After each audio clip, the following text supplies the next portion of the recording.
Hello students, Pallav physics के amazing platform पे आपका स्वागत है। तो पिछली क्लास में थोड़ा आइडिया लग गया आपको, यूनिट एंड मेजरमेंट इंट्रोडक्शन हुआ था लास्ट लेक्चर में, है ना। थोड़ा आपको एक आइडिया लग गया होगा इस चैप्टर के बारे में है ना। फंडामेंटल यूनिट्स, डिराइव्ड यूनिट्स, ये सब थोड़ा पढ़े थे, प्लेन एंगल, सॉलिड एंगल। तो उसी को आप कंटिन्यू करेंगे। तो मेजरमेंट थोड़ा आप समझ में आया है।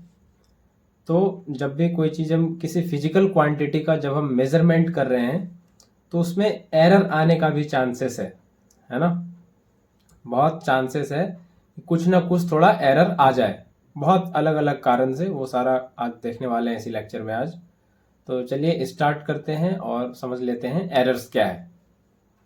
तो एरर्स का पहले डेफिनेशन लिखते हैं, फिर आगे इस पे और डिटेल बात करेंगे। तो एरर्स का पहले डेफिनेशन लिख रहे हैं, ठीक है। तो क्या होता है एरर्स? तो एरर होता है uncertainty associated with measurement. Uncertainty associated with measurement, है ना। जब भी कुछ हम मेजरमेंट ले रहे हैं तो उसके साथ क्या अनसर्टेनिटी जुड़ा हुआ है ना। कंफर्म है कि नहीं कि जो उसका सचमुच में है मेजरमेंट वही आएगा कि नहीं। जैसे आप मान लो कोई लेंथ मेजर कर रहे हो, है ना, किसी भी चीज का आप लेंथ मेजर कर रहे हो, ठीक है ना। कोई भी बॉडी है ना, कोई भी एक बॉडी है, उसका आप लेंथ मेजर कर रहे हो। उसका जो सचमुच में लेंथ है वो मान लो कुछ है 5 सेंटीमीटर, है ना। सचमुच में लेंथ कुछ 5 सेंटीमीटर है, थोड़ी देर के लिए मान लो। लेकिन आप जब मेजर कर रहे हो किसी इंस्ट्रूमेंट से, है ना, मेजर करके जब निकाल रहे हो तो वो कुछ मान लो आ रहा है 4.87 सेंटीमीटर, है ना। या कुछ और आ रहा है 5.01, थोड़ा ज़्यादा आगे आ गया, है ना। या ऐसे आ रहा है 4.93, या कुछ ऐसे आ गया। एग्जैक्ट 5 तो किसी में भी नहीं आया, है ना। ये होने के चांसेस हैं। जब भी आप कुछ मेजरमेंट ले रहे हो तो ये होने का चांसेस है ना। आपके एरर की वजह से हो जाए, आपके पर्सनल एरर की वजह से आपका थोड़ा हाथ कांप जाए, है ना। आपके देखने में थोड़ा गड़बड़ी हो जाए, है ना। वो पैरेलैक्स होता है, वो बताएंगे पैरेलैक्स एक सेपरेट वीडियो में, पैरेलैक्स क्या होता है ना। बहुत कम लोग उसको बताते हैं, लेकिन उसको बताएंगे पैरेलैक्स, उसके बारे में थोड़ा बात करेंगे, है ना। इंस्ट्रूमेंट में कुछ गड़बड़ी हो जिससे आप मेजर कर रहे हो, है ना, उसका हो सकता है वो जो मार्किंग हो, वो जो ग्रेजुएशन हो, वो जो कैलिब्रेशन हो, जो मार्किंग रहता है, मान लो स्केल में जो मार्किंग रहता है 1 सेंटीमीटर, 2, 3, और उसके बीच में वो 10-10 डिवीजन का जो मार्किंग रहता है, उसमें कुछ गड़बड़ी हो, है ना। तो किसी भी कारण से कुछ खामी आने का चांसेस है ना। तो ये जो अनिश्चितता, अनसर्टेनिटी, है ना, जो जो प्रोबेबिलिटी है कि कुछ एरर हो जाए, कुछ गलती, कुछ त्रुटि आ जाए मेजरमेंट में, इसी को कहते हैं एरर, है ना। तो ये होता ही है, मेजरमेंट के साथ थोड़ा ना थोड़ा अनसर्टेनिटी जुड़ा होता है, ठीक है। तो अनसर्टेनिटी जो मेजरमेंट के साथ जुड़ा हुआ है उसी को कहते हैं एरर, है ना। ये पहले एरर क्लियर हुआ, ये पहले एरर क्लियर हुआ, है ना। जो जो सचमुच में किसी भी ऑब्जेक्ट का मास है या लेंथ है, जो भी है, सचमुच में जो वैल्यू है जिसको हम लोग ट्रू वैल्यू कहते हैं। तो ये जो 5 सेंटीमीटर लिखा हुआ है ये है ट्रू वैल्यू, है ना। ट्रू वैल्यू जो सचमुच में होना चाहिए, है ना, ट्रू वैल्यू। और ये सब जो आया ये सब ऑब्जर्व्ड वैल्यू है, मतलब जो मेजरमेंट के बाद देखा गया, ऑब्जर्व्ड वैल्यू, ठीक है। तो ट्रू वैल्यू और ऑब्जर्व्ड वैल्यू, दो तरह के वैल्यू की बात होगी इस चैप्टर में। तो ट्रू वैल्यू वो वैल्यू जो सचमुच में होना चाहिए, लेकिन मेजरमेंट के टाइम में कुछ गड़बड़ी हो जाने की वजह से, मेरे गलती की वजह से, या इंस्ट्रूमेंट में कुछ गलती है उसकी वजह से, है ना, उसकी वजह से जो गलतियां आ जाती है वही है एरर, है ना। तो ये एरर हो गया। अब आगे classification of error, types of error, बहुत सारा एरर होता है उसको पढ़ना है। लेकिन क्लासिफिकेशन ऑफ एरर पढ़ने से पहले ये जानना पड़ेगा दो इंपॉर्टेंट चीज। पहला है एक्यूरेसी और दूसरा है प्रिसीजन, है ना। पहला है एक्यूरेसी, ठीक है, और दूसरा है प्रिसीजन। पहले ये समझना पड़ेगा, है ना। आगे कुछ जान लेने से पहले ये जान लेना जरूरी है कि एक्यूरेसी क्या है और प्रिसीजन क्या है ना। तब हम क्लासिफिकेशन ऑफ एरर पे बात करेंगे, random error, list count error, instrumental error, personal error, है ना, सब पे बात करेंगे। तो पहले समझ लें क्या है एक्यूरेसी और क्या है प्रिसीजन। तो वन बाय वन सबसे पहले एक्यूरेसी को समझते हैं। एक्यूरेसी, है ना, क्या है एक्यूरेसी। तो दो वैल्यू के बारे में बात की अभी, एक ट्रू वैल्यू, दूसरा मेजर्ड वैल्यू या ऑब्जर्व्ड वैल्यू। तो एक्यूरेसी का मतलब होता है कि आप जो वैल्यू ऑब्जर्व किए हो, जो मेजर किए हो, वो सचमुच वाले ट्रू वाले वैल्यू के कितना पास है, यही होता है एक्यूरेसी। बोलते हो ना कि आपका कुछ मैथ में कुछ क्वेश्चन सॉल्व करके आंसर आया, है ना, और आपने फिर आंसर देखा तो मैच नहीं किया, उसके आसपास आया लेकिन एग्जैक्ट नहीं आया, है ना। तो जिसका आंसर जितने एग्जैक्ट आंसर के पास आया उसको आप कहते हो वो उतना ज़्यादा एक्यूरेट है ना। तो वही मतलब होता है एक्यूरेसी का, कि आपका जो मेजर्ड वैल्यू है, जो ऑब्जर्व्ड वैल्यू है, वो ट्रू, जो सचमुच में वैल्यू होना चाहिए उसके कितना करीब है। जितना करीब होगा आप उतना ज़्यादा एक्यूरेट होगे, है कि नहीं। तो वही एक्यूरेसी है। तो एक्यूरेसी का मतलब होता है कि this is accuracy is measure of how close the measured value is to true value of the quantity।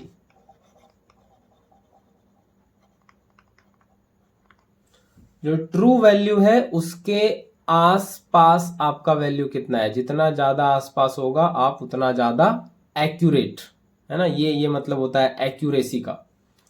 तो कितना क्लोज है, कितना नजदीक है, आप जो वैल्यू लेके आए हो वो ट्रू वैल्यू से कितना पास है, दिस इज एक्यूरेसी। ठीक है, एक्यूरेसी पहले समझ में आया इतना, है ना, एक्यूरेसी समझ में आया। दूसरा बात कर लेते हैं प्रीसीजन, है ना। प्रीसीजन सिंपल सा ये कुछ टर्म है, इसको भी जान लेना जरूरी है, तब क्लासिफिकेशन पे बात करेंगे। तो प्रिसीजन क्या बताता है। तो precision tells us to what resolution the quantity is measured।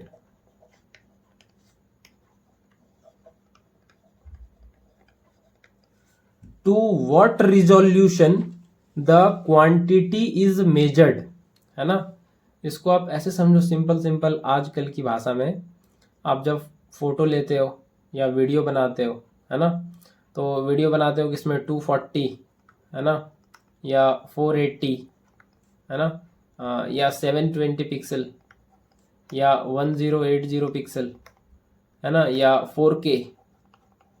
ये सब क्या है, ये सब रिजोल्यूशन ही तो है ना। आप बोलते हो 4K में बनेगा तो वीडियो कम फटेगा, है ना, वो उतना साफ होगा, है ना, एकदम हाई रिजोल्यूशन होगा, है कि नहीं। रिजोल्यूशन का ये मतलब होता है क्योंकि कोई आप फोटो खींच लिए, उसको आप कितना जूम इन कर सकते हो, है ना, और वो फोटो ना फटे तो आप कहते हो इसका रिजोल्यूशन बहुत अच्छा है ना। इस कैमरे से जो फोटो लिया गया, इस कैमरे का रिजोल्यूशन बहुत तगड़ा है कि नहीं। तो आप कितना उसको बारीक से बारीक एकदम लेवल पे जाके देख सकते हो, ये आपको आजकल की भाषा में रिजोल्यूशन समझ में आता है। कुछ वैसा ही मतलब यहाँ पे है, कुछ अलग नहीं है ना।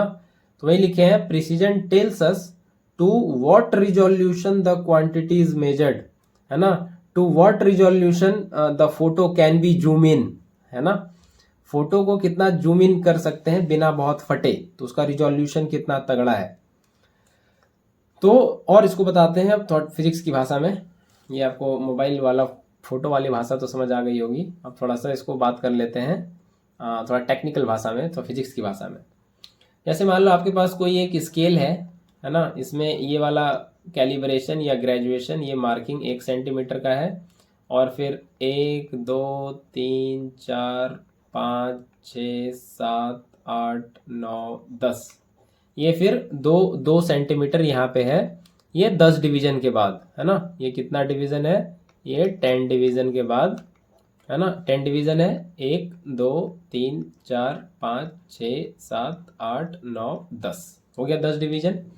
तो 10 डिवीजन के बाद 1 सेंटीमीटर पूरा हो रहा है ना। 10 डिवीजन के बाद 1 सेंटीमीटर इतनी लंबाई पूरी हो रही है। तो 1 डिवीजन का वैल्यू कितना हुआ है ना। 10 डिवीजन के बाद है ना, 10 डिवीजन के बाद 1 सेंटीमीटर पूरा हो रहा है। तो 1 डिवीजन का वैल्यू कितना हुआ? ये हो गया 1/10, यानी कि 0.1 सेंटीमीटर। तो ये जो छोटा छोटा डिस्टेंस है ये कितना है? 0.1 सेंटीमीटर है ना। ये जो छोटा छोटा डिस्टेंस है ये कितना है? 0.1 सेंटीमीटर। तो 0.1 करके इस तरह से 10 है, तभी तो ये 1 सेंटीमीटर बना, तभी तो 1 के बाद 2 आया 10 डिवीजन के बाद, है कि नहीं। तो यहाँ पे 0.1 सेंटीमीटर है ना, ये हुआ 1 डिवीजन की लंबाई है ना। एक डिवीजन की लंबाई इतनी हुई। अगर हम इसी को, अब उतना तो दिखाएंगे नहीं, यहाँ टाइम उतना वेस्ट होगा। अगर आपको सिंपली समझना है बस, अभी ये 1 सेंटीमीटर है और ये यहाँ 2 सेंटीमीटर है, और बीच में इसी तरह से करके है ना, बीच में इसी तरह से करके, डिवीजन के काउंटिंग पे मत जाना प्लीज। ये जो पूरा यहाँ से यहाँ तक है, ये मान लो 100 डिवीजन है ना। 1 से 2 सेंटीमीटर तक जाते जाते 100 डिवीजन है। तो 100 डिवीजन 1 सेंटीमीटर के बराबर है। तो 1 डिवीजन कितने सेंटीमीटर के बराबर हुआ? 1/100, यानी कि 0.01। मतलब इसमें एक छोटे डिवीजन का लेंथ जो है वो 0.01 है। तो देखो इसके पहले वाले में 0.1 था, अब और कम हो गया 0.01 है ना। अब हम और छोटा से छोटा मेजरमेंट इस स्केल की मदद से ले पाएंगे। उसमें हम इसके पिछले वाले में छोटा से छोटा 0.1 ले सकते थे, इतनी लंबाई वाला ऑब्जेक्ट हो तो उसको ले सकते थे, सही एकदम। और इसमें 0.01 है ना, यानी कि उससे भी और छोटा है ना। 0.01 तो छोटा ही हुआ 0.1 से। तो यही है रिजोल्यूशन है ना। To what resolution quantity can be measured. आप कितना छोटा से छोटा कर सकते हो है ना। आप फोटो को कितना जूम से जूम इन कर सकते हो बिना फटे, है ना। तो वही यहाँ पे रिजोल्यूशन का मतलब है। तो रिजोल्यूशन का ही मतलब, तो देखो ये बाद वाले का जो स्केल लिए हैं 100 डिवीजन वाला, इसका रिजोल्यूशन और ज्यादा है, 0.01 तक इतना छोटा लेंथ मेजर करके दे पाएगा एक्यूरेट वो। और इसके पहले वाला सिर्फ 0.1। तो रिजोल्यूशन का मतलब ये है। तो प्रिसीजन यही है, प्रिसीजन यही बताता है कि किसी क्वांटिटी का, किसी फिजिकल क्वांटिटी का, वो मास हो, टाइम हो, लेंथ हो, कुछ भी हो, उसका कितने रिजोल्यूशन तक हम मेजरमेंट ले सकते हैं, है ना। कितना छोटा से छोटा मेजरमेंट हम ले सकते हैं। दिस इज रिजोल्यूशन, बिना डिस्टॉर्ट हुए, बिना खराब हुए मेजरमेंट, है ना, बिना फोटो फटे, इतना साफ आप देख सकते हो। यही है रिजोल्यूशन का मतलब। तो आई होप ये रिजोल्यूशन वाली बात आपको समझ आई होगी, है ना, अच्छे से ये बात आपको समझ आ गई होगी। तो ठीक है, ये पहले क्लियर हुआ है ना। ये पहले क्लियर हो गया, एक्यूरेसी और प्रिसीजन, है ना, ये सक्सेसफुली बता पाए हैं। चलिए तो आगे हम लोग अब बात कर लेते हैं एरर के क्लासिफिकेशन की, है ना। तो क्लासिफिकेशन ऑफ एरर्स, बिना टाइम वेस्ट किए अब आ जाते हैं क्लासिफिकेशन ऑफ एरर्स पे, एरर्स के क्लासिफिकेशन पे। तो 2 तरह का एरर्स हमको पढ़ना है और उसी में फिर सब टाइप्स अंदर आएगा। तो सबसे पहले है सिस्टमैटिक एरर, ठीक है, सिस्टमैटिक एरर। और दूसरा है रैंडम एरर, है ना, रैंडम एरर, ठीक है। सिस्टमैटिक एरर और फिर जाके है रैंडम एरर, ठीक है। और फिर आगे लिस्ट काउंट एरर वगैरह भी आएगा, उसको भी देखेंगे आगे। तो स्टार्ट करते हैं पहले सिस्टमैटिक एरर से और फिर उसके बाद रैंडम एरर समझेंगे। तो क्या होता है पहला वाला क्या होता है, सिस्टमैटिक एरर। सिस्टमैटिक एरर क्या है? सिस्टमैटिक एरर का मतलब, तो देखो, वैसा एरर जो कंसिस्टेंट हो और रिपीटेबल हो, है ना, वही गलती बार बार हो, है ना, जो एक रीडिंग लिए वही फिर आ जाए गलती, ऐसा कुछ हो कि फिर वही आ जाए, है ना। तो सिस्टमैटिक एरर कैसा होता है? एरर्स दैट आर कंसिस्टेंट, है ना, विराट कोहली की तरह सेंचुरी हर एक बार मारता ही रहता है, नहीं विराट कोहली, वैसे वैसे हम धोनी के फैन हैं। That are consistent and repeatable, ठीक है, वैसा एरर जो कंसिस्टेंट है और रिपीटेबल है वो है सिस्टमैटिक, है ना, वो क्या है? सिस्टमैटिक। और इसको दूसरी तरह से कहते हैं errors that tend to be in one direction, है ना, वो पॉजिटिव भी हो सकता है या निगेटिव भी हो सकता है, इधर पॉजिटिव और नेगेटिव, है ना, इसको बोला जाता है सिस्टमेटिक एरर। अभी एग्जाम्पल से बात करेंगे थोड़ा तो समझ में आएगा ये कहने का क्या मतलब है, कंसिस्टेंट और रिपीटेबल, ये कहने का क्या मतलब है। एक और लाइन देखो सिस्टमेटिक एरर का, थोड़ा और बात समझ में आया आपको। एरर्स, बात सबका वही है लेकिन स्टेटमेंट अलग अलग होता है ना, किसी को कुछ स्टेटमेंट समझ में आ जाता है तो इसीलिए वैसा लिख रहे हैं। Errors that consistently push the observed value, observed value क्या होता है? जो आप मेजरमेंट करके लेके आए, observed value in same direction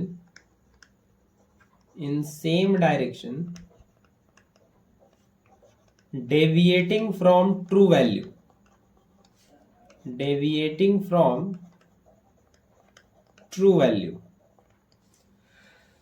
देखो अब इसका मतलब समझो, है ना, मेरे साथ पढ़ रहे हो, थोड़ा पेशेंस, फिर मतलब समझ में तो इवेंचुअली आना ही है, वो तो समझा के ही रहेंगे। तो मान लो आपका ट्रू वैल्यू कुछ है ना, ट्रू वैल्यू कुछ है, मान लो 4.2 सेंटीमीटर है, थोड़ी देर के लिए मान लो ये आपका ट्रू वैल्यू है, कोई भी लेंथ आप मेजर किए, ये 4.2 सेंटीमीटर ये सही वाला वैल्यू है। लेकिन जब आप ऑब्जर्व्ड वैल्यू देख रहे हो, ऑब्जर्व्ड कह लो या मेजर्ड वैल्यू कह लो, ये आप देख रहे हो तो ये आ रहा है कुछ 4.6 सेंटीमीटर आ रहा है, ठीक है, 4.6 सेंटीमीटर आ रहा है। एक बार किए, आप सोचे कुछ गड़बड़ी हुआ होगा, फिर से करें, है ना, फिर से किए, फिर ऐसा ही कुछ आ गया 4.62 आ गया ऐसा, है ना, फिर से किए तो कुछ ये 4.7 हो गया ऐसे, है ना, फिर से किए कुछ ये 4.69 हो गया ऐसे, है ना। तो ये जो गलती है वो कंसिस्टेंट है और एक ही डायरेक्शन है, पॉजिटिव है तो पॉजिटिव डायरेक्शन में ही बढ़े जा रहा है ना।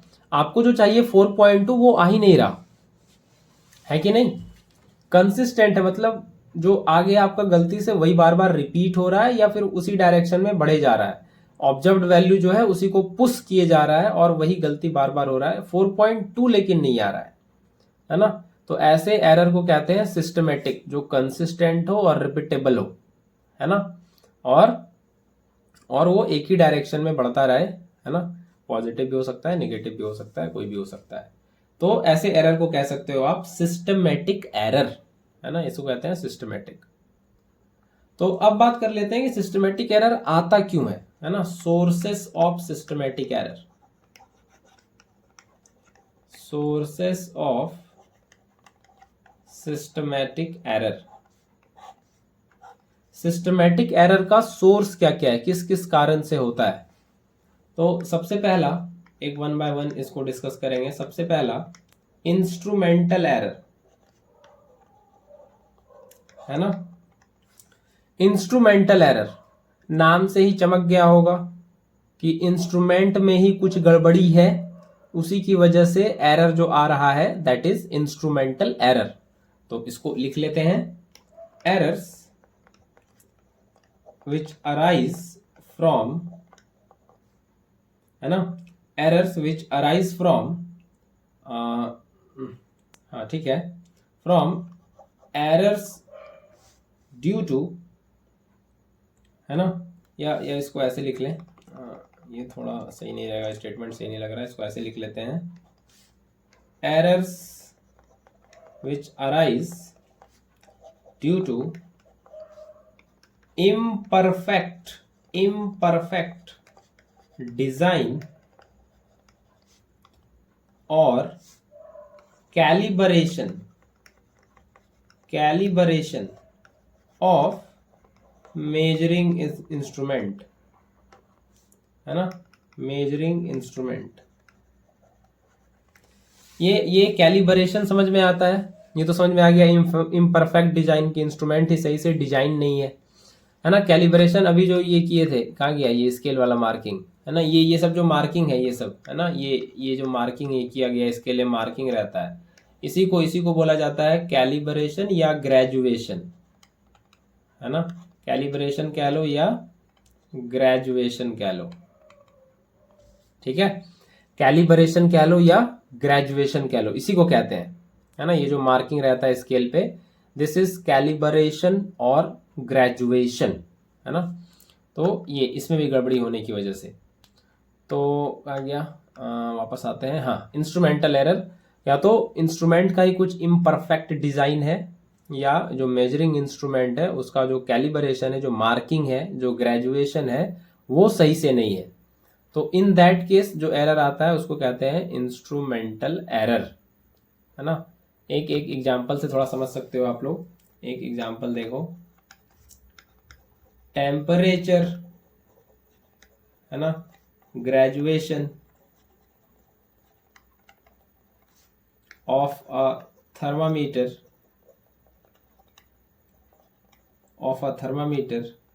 may be inadequately calibrated, है ना, may be inadequately calibrated, है ना, that is it may read 104 degree at boiling point, है ना, of water instead of 100 degree Celsius, है ना। तो थर्मामीटर में जो ग्रेजुएशन किया रहता है ना डिग्री सेल्सियस में, अगर वो अगर ठीक से नहीं है, उसमें कुछ गड़बड़ी है, तो हो सकता है 100 डिग्री की जगह आपका पानी आपको बॉयल करते हुए रीड जो करे वो 104 डिग्री पे करे, है ना। तो कैलिब्रेशन सही से होना चाहिए, है ना, मार्किंग सही से होना चाहिए, नहीं तो देखने जाएंगे कुछ, दिख जाएगा कुछ और, है कि नहीं। तो कैलिब्रेशन और ग्रेजुएशन वो थोड़ा, या ग्रेजुएशन वो होना चाहिए सही से, ठीक है। तो ये पहला था इंस्ट्रूमेंटल एरर। दूसरा काउस बात कर लें, दूसरा सोर्स की बात कर लें, है ना। ए नंबर ही मार्क किए थे, हाँ 1 लिखे थे, इसको ए लिख लेते हैं अगर ABC लिख रहे हैं तो, ठीक है, ये B। अगला है इम्परफेक्शन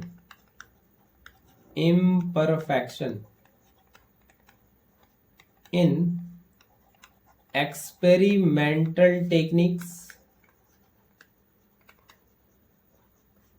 और procedure,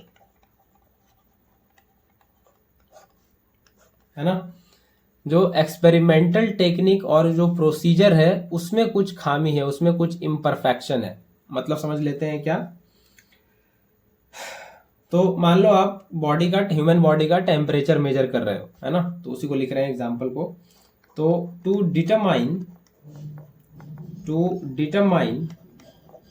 temperature of a human body a thermometer is put under armpit, है ना, या लिप्स पे भी रखते हैं, माउथ में भी रखते हैं, under armpit will always give a temperature lower than actual value of the body temperature. देखो जो एक्सपेरिमेंट कर रहे हैं हम लोग, जो प्रोसीजर है उसमें कुछ इम्परफेक्शन है, तो उसकी वजह से भी एरर आता है रीडिंग में, है ना। जैसे ये एक उदाहरण दिया हुआ है, थोड़ा सा आज का लेक्चर हो सकता है थोड़ा स्लो और बोरिंग, लेकिन इसको भी करेंगे, है ना। अगले लेक्चर फिर जो आएगा एब्सोल्यूट एरर, रिलेटिव एरर, उसमें आपको मजा आ सकता है, लेकिन ये भी थोड़ा जानना जरूरी है, ठीक है। तो बॉडी का, ह्यूमन बॉडी का अगर टेम्परेचर मेजर कर रहे हैं तो क्या करते हैं, थर्मामीटर को ऐसे लिप्स में रख लेते हैं, है ना, ऐसे ऐसे थर्मामीटर ऐसे करके लिप्स में रख लेते हैं, या आर्मपिट के बीच रख लेते हैं, नहीं। तो वो जो टेम्परेचर दिखाएगा, अगर सही से नहीं कर रहे हैं तो बॉडी टेम्परेचर से हमेशा कम। ऐसा क्यों हो सकता है, ऐसा कारण सुनो, ऐसा क्यों हो सकता है, बॉडी टेम्परेचर से कम क्यों दिखाएगा। तो ये हो सकता है due to external condition, like change in temperature,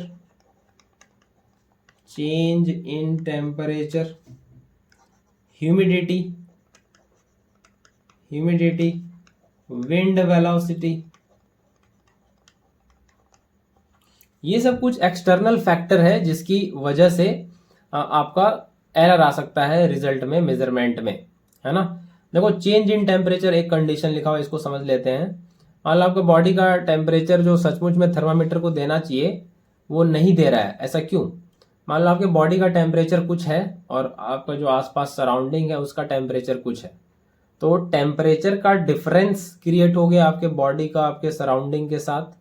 तो टेम्परेचर का डिफरेंस है तो हीट एनर्जी फ्लो कर जाएगा।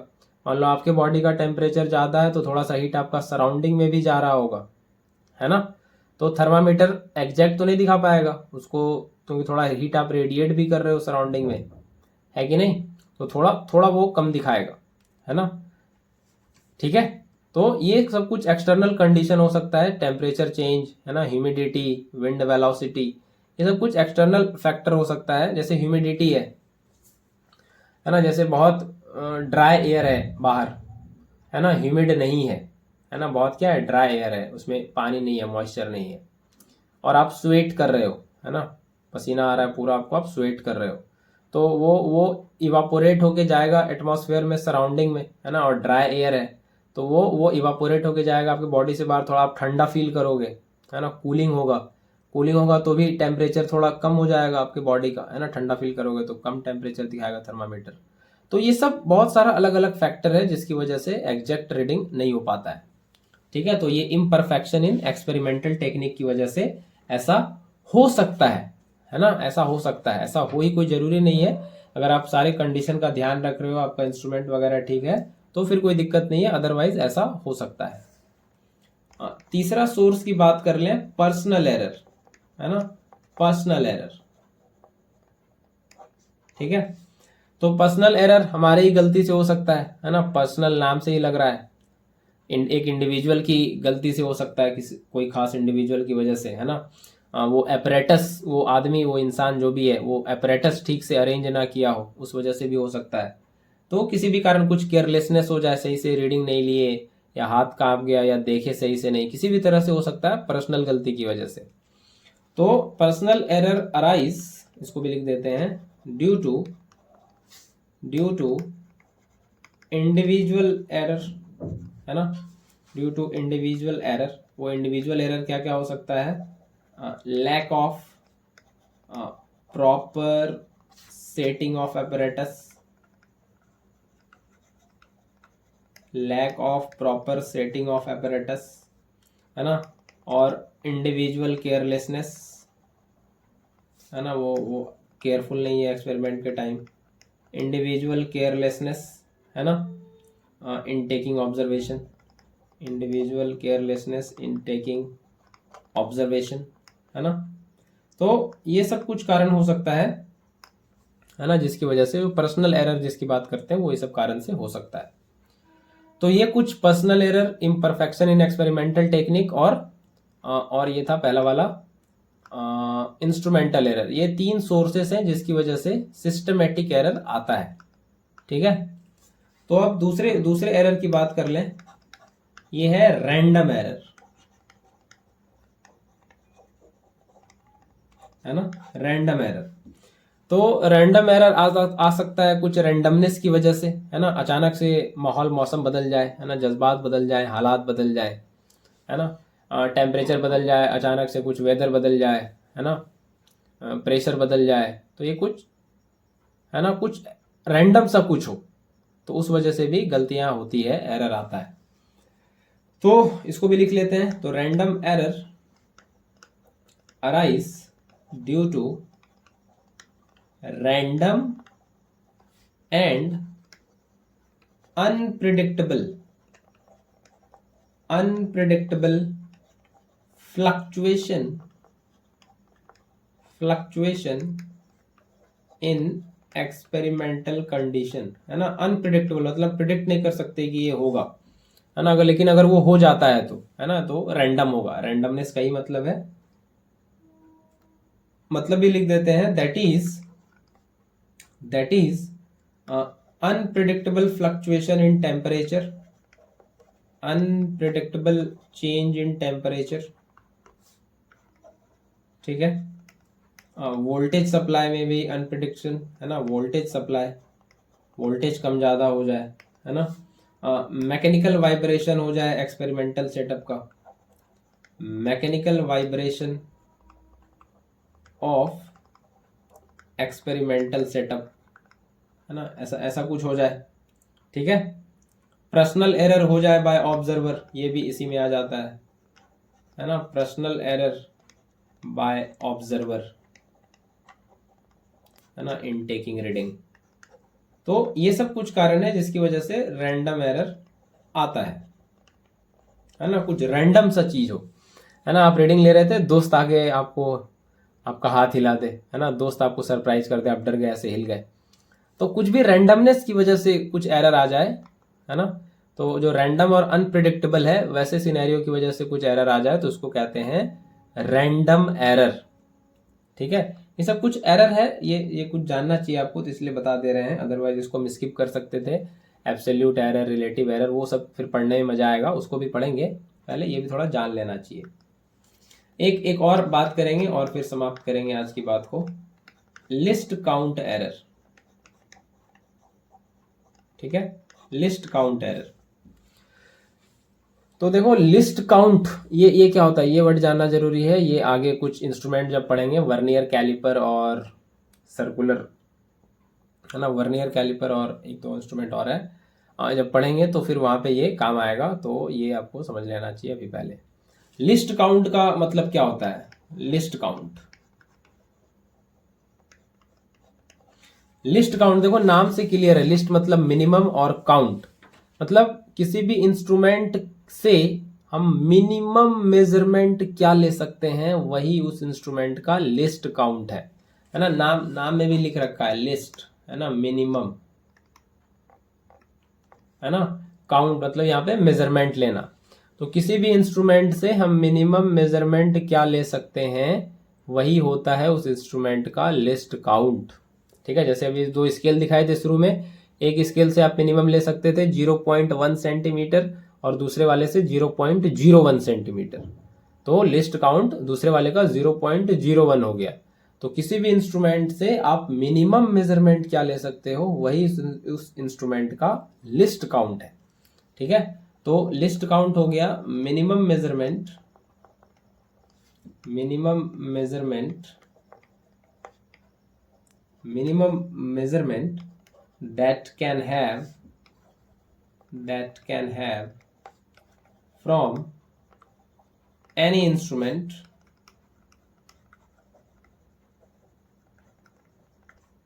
is called list count, है ना। मिनिमम मेजरमेंट जो किसी इंस्ट्रूमेंट से लिया जा सकता है उसी को कहते हैं उस इंस्ट्रूमेंट का लिस्ट काउंट। जैसे कुछ एग्जांपल आपको बताएं, एक इंस्ट्रूमेंट हम लोग पढ़ेंगे वर्नियर कैलिपर, पढ़ेंगे आगे, है ना, डिटेल में। वर्नियर कैलिपर, इसका जो लिस्ट काउंट है ये कितना है, ये है 0.01 सेंटीमीटर, है ना, 0.01 सेंटीमीटर। और भी बहुत सारे इंस्ट्रूमेंट ऐसे हैं। एक है स्फेरोमीटर, इसका जो लिस्ट काउंट है ये है 0.001 सेंटीमीटर, है ना। तो स्पेरोमीटर से हम 0.001 सेंटीमीटर। तो यहां से देखो एक चीज रिलेट हो रहा है, जिस इंस्ट्रूमेंट का लिस्ट काउंट जितना कम है, जितना मिनिमम मेजरमेंट वो दे रहा है, उसका रिजोल्यूशन उतना ज्यादा, है ना। तो ये वर्नियर कैलिपर और स्पेरोमीटर का ये हो गया लिस्ट काउंट, जो जो आपको जानना चाहिए, ठीक है। तो इसमें भी ये एक एरर होता है जो लिख के रखे हैं, लिस्ट काउंट एरर, है ना, लिस्ट काउंट एरर। तो ये एरर क्या है, तो ये एरर है error associated with resolution of the instrument, है ना। वो तो अभी बता ही दिए कि जिस इंस्ट्रूमेंट का लिस्ट काउंट जितना मिनिमम है उसका रिजोल्यूशन उतना अच्छा है ना। तो वही रीडिंग लेने में कुछ अगर गड़बड़ी हो जाए, किसी का लिस्ट काउंट लेने में कुछ गड़बड़ी हो जाए तो लिस्ट काउंट एरर हो जाएगा, है ना। वही लिखा है error associated with resolution of the instrument, है ना, error associated with resolution of the instrument. तो रिजोल्यूशन की बात हो रही है मतलब, है ना, रिजोल्यूशन की बात हो रही है मतलब उसके लिस्ट काउंट की बात हो रही है। लिस्ट काउंट जितना कम, रिजोल्यूशन उस इंस्ट्रूमेंट का उतना ज्यादा, है ना। तो प्रिसीजन भी फिर उसका उतना अच्छा। तो प्रिसीजन यही तो बताता है, precision tells us to what resolution quantity is measured. तो जितने ज्यादा रिजोल्यूशन तक मेजर्ड है, जितना ज्यादा रिजोल्यूशन तक, उतना उसका प्रिसीजन बढ़िया है। तो ये था लिस्ट काउंट एरर की एरर, अगर लिस्ट काउंट कैलकुलेशन में कुछ एरर आ जाए, है ना, लेने में, तो that is list count error. और लिस्ट काउंट लेने का मतलब है कि उसके इंस्ट्रूमेंट के रिजोल्यूशन की बात हो रही है, ठीक है। तो आई होप आज का ये वीडियो आपको समझ में आया है। अगले वीडियो में बात करेंगे हम लोग जो एरर, ये तो थोड़ा ये बस आइडिया दे दिए जो हम जरूरी समझते हैं, इसको बाकी लोग बताते नहीं है वैसे, लेकिन ठीक है, एनसीईआरटी में है तो बात कर लिए इस पे। आगे बात करेंगे हम लोग absolute error, relative error, percentage error, फिर कॉम्बिनेशन ऑफ एरर भी बात करेंगे, addition of error, subtraction of error, multiplication of error, division of error, इस पे बात करेंगे। फिर आगे सिग्निफिकेंट फिगर्स आएगा, है ना, और इसके आगे फिर आ जाएगा वो डायमेंशनल एनालिसिस, है ना। तो ये कुछ इंपॉर्टेंट बात है। और फिर 2 इंस्ट्रूमेंट भी है इसमें, वर्नियर कैलिपर और स्क्रू गेज, स्क्रू गेज और वर्नियर कैलिपर, ये याद आया। तो ये सब पे बात होगी अभी आगे इस चैप्टर में। चैनल पे बने रहिए और देखते रहिए और सीखते रहिए, क्योंकि देखना बंद तो सीखना बंद। तो चलिए मिलते हैं फिर, till then take care, bye bye.